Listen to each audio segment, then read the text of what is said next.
நண்பர்களை நீங்கள் பார்த்து கொண்டு இருப்பது உங்கள் கௌசிகா ரிவ்யூ. சரி வாங்க வீடியோக்குள்ள போய் என்ன நடக்க போகுது அப்படின்னு சொல்லிட்டு பாத்தீங்கன்னா அருமையான இன்ட்ரெஸ்டிங்கான நிறைய விஷயமெல்லாம் ஒரு பக்கம் நம்ம கடந்து தானே இந்த இடத்துக்கு வந்திருக்கோம். அது மட்டும் இல்லாம நம்ம விஜய் இருக்காருல, அவர் வந்து பிரச்சனை ஒரு பக்கம் அவரை துரத்தினே இருக்கு. அந்த பிரச்சனை அவர் எப்படி தப்பிக்க போறாரு, என்ன பண்ண போறாரு, என்ன செஞ்சா அவர் தப்பிக்கலாம் அப்படின்னு சொல்லிட்டு நிறைய கேள்விகள் ஒரு பக்கம் இருக்கு.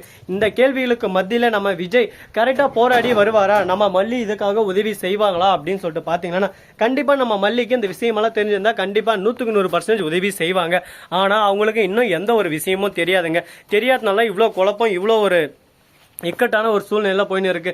மல்லி விஜய் கூட எப்படியாவது ஒன்று சேர்ந்தணும்னு சொல்லிட்டு என்னென்னவோ வேலையெல்லாம் செஞ்சுட்டு இருக்காங்க. இந்த விஷயம் அவங்களுக்கு தெரிஞ்சிருந்தா இந்நேரம் அவங்களே வந்து விஜய் கிட்ட வாண்டடா பேசியிருப்பாங்க. கண்டிப்பா இன்னும் அவங்களுக்கு எந்த ஒரு விஷயமும் தெரியாது. அதுதான் அவங்க பண்ண மிகப்பெரிய ஒரு தவறாவே நம்ம கருதலாம்.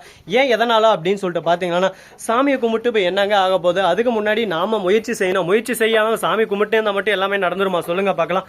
நம்ம விஜய் இக்கட்டான ஒரு சூழல்ல இப்ப மாட்டின்னு இருக்காரு. இந்த சமயத்துல நம்ம மல்லி கூட இருந்தா மிகப்பெரிய ஒரு பலம் சொல்லிட்டு நாமளே சொல்லலாம். அது போல இருப்பாங்களா, இருக்க மாட்டாங்களா, என்ன நடக்க போகுது, ஏது நடக்க போகுது அப்படின்னு சொல்லிட்டு தெரியாம ஒரு பக்கம் பரபரப்பான தொடராக தான் நம்ம மல்லி தொடர் இப்போதைக்கு ரன் ஆயிட்டு இருக்கு. இதுக்கு நடுவில் கரெக்டா நம்ம அண்ணா பொண்ணு இருக்காங்களா, அவங்க இருந்து எப்படியாவது வித்யாவை நம்ம கண்டுபிடிக்கணும். வித்யா கான்டாக்ட் பண்ணா கான்டாக்ட் நம்பர் வந்து எல்லாமே அந்த செல்லு தான் இருந்துச்சு. இப்போ செல்லு நம்ம விஜய் கிட்ட இல்லை, அதனால கான்டாக்ட் நம்பரும் இல்லை. இப்போ அவங்கள போயிட்டு அந்த அவங்க அட்ரஸுக்கு போனால் அவங்க இருந்து ஏதோ கேரளாவும் ட்ரிப்புக்கு போயிட்டு இருக்கிறதா சொல்றாங்க. அவங்கள கான்டாக்ட் பண்றதுக்கோசம் நிறைய நம்பரெல்லாம் ரீச் பண்றாங்க, கிடைக்கல.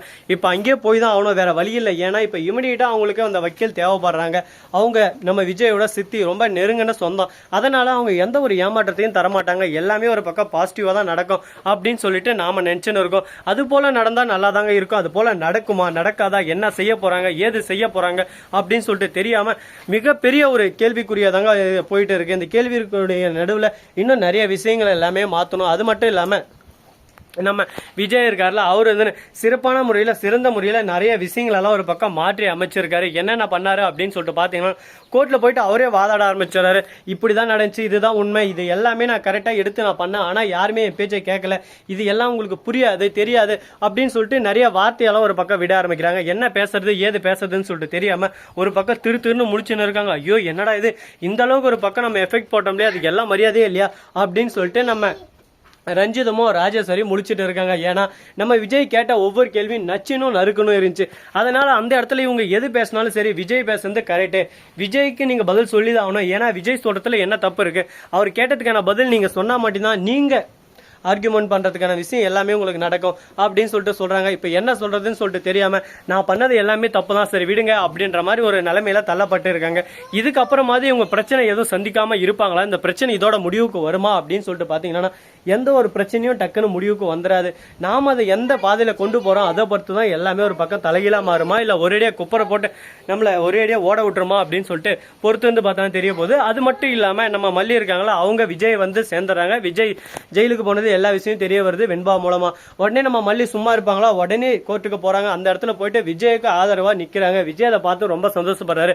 என்ன மன்னிச்சிருங்க விஜய், நீங்க எங்க வாழ்க்கையில ரொம்ப கஷ்டப்படுவீங்களோ, வெண்பா விட்டு போயிருவீங்களோ அப்படின்னு சொல்லிட்டு பதட்டத்திலையும் பயத்திலையும் தான் நான் உங்களை விட்டு போனே தவிர உங்களை மனசார நான் விட்டு எப்பவுமே நான் போக மாட்டேன், உங்களுக்கானவள் தான் நான் அப்படின்னு சொல்லிட்டு சொல்லிருக்காங்க. இதை கேட்கும் போது ரொம்ப சந்தோஷமா இருக்கு மல்லி, இப்பயாவது என்ன புரிஞ்சுக்கிட்டே அப்படின்னு சொல்லிட்டு நான் உங்களை ஃபர்ஸ்ட் இருந்தே புரிஞ்சுக்கிட்டு தான் இருக்கேன். உங்களோட நலனுக்காக மட்டும்தான் உங்களை விட்டு போனேன், மற்றபடி உங்களை விட்டு போகணுன்றது என்னோட நோக்கம் இல்லை, அதை ஃபர்ஸ்ட் புரிஞ்சுக்கோங்கன்னு சொல்லிட்டு எல்லாத்தையும் எடுத்து சொல்லிருக்காங்க. ஒரு பக்கம் ஜட்ஜமா இருந்தானே, ஏமா உங்க சொந்த கதை சோக கதை பேசுறதுக்கெல்லாம் இங்கே நேரம் இல்லம்மா, நீங்க அந்த சொந்த கதை சோக கதைலாம் அப்புறம் பேசலாம், ஃபர்ஸ்ட் நான் கேட்கறதுக்கு இங்கே பதில் சொல்லுங்க, அதுக்கப்புறம் உங்க சொந்த கதையை வச்சுக்கலாம், ஃபர்ஸ்ட் என்ன நடந்துச்சு ஏது நடந்துச்சு அப்படின்ற முழு விஷயமும் எங்களுக்கு தெரிஞ்சாகணும் அப்படின்னு சொல்லிட்டு கேள்வி கேட்க ஆரம்பிக்கிறாங்க. என்னடா இது, கேள்விகள் ஒரு பக்கம் அதிகரிச்சிருச்சு, இப்போ என்ன பண்ண போறோம் ஏது பண்ண போறோம்னு சொல்லிட்டு தெரியல. பிரச்சனை ஒரு பக்கம் அதிகரிச்சுன்னு போயினே இருக்கு. இந்த பிரச்சனைக்கு நடுவில் இன்னும் என்னென்னலாம் நடக்க போகுதுன்னு சொல்லிட்டு தெரியல. கடவுளே நீதான்ப்பா காப்பாற்றணும், எதனா ஒன்று பண்ணணும் அப்படின்ற ஒரு சூழல்ல இப்போ போயினே இருக்காங்க. அந்த சூழலுக்கு நடுவில் வேற ஏதோ விஷயம் நடக்காதா அப்படின்னு சொல்லிட்டு பாத்தீங்கன்னா கண்டிப்பா கோர்ட்ல பிரச்சனை வருது. அவங்க ரெண்டு பேருக்குள்ளயும் பிரச்சனை வேற லெவல் பிரச்சனை, எல்லாம் வாய் வார்த்தை பிரச்சனை தான். இதுக்கு நடுவில் நம்ம வித்தியா இருக்காங்களோ அவங்களும் வந்துடுறாங்க. வந்து தேவையில்லாம வார்த்தை விடுறத வேலை வச்சுக்காதீங்க, உங்களுக்கு அவ்வளோதான் மரியாதை பார்த்துக்கோங்க அப்படி இப்படின்னு சொல்லிட்டு சொல்ல ஆரம்பிச்சாங்க. நம்ம ரஞ்சித்தை தேடி போய் நம்ம மல்லி அடிக்கிறாங்க. ஏன்டி உனக்கு எவ்வளவு திமிரு இருந்தா விஜய் மேல அபாண்டமா பொலி போட்டு இருப்ப, உனக்கு எப்படி மனசு வச்சு விஜய் மேல பழி போறதுக்கு, விஜய் பண்ணாருன்றது உங்ககிட்ட என்ன எவிடன்ஸ் இருக்கு, நீ எப்படி பழி போடலாம் அப்படி இப்படின்னு சொல்லிட்டு கேள்வி மேல கேள்வி கேட்க ஆரம்பிக்கிறாங்க.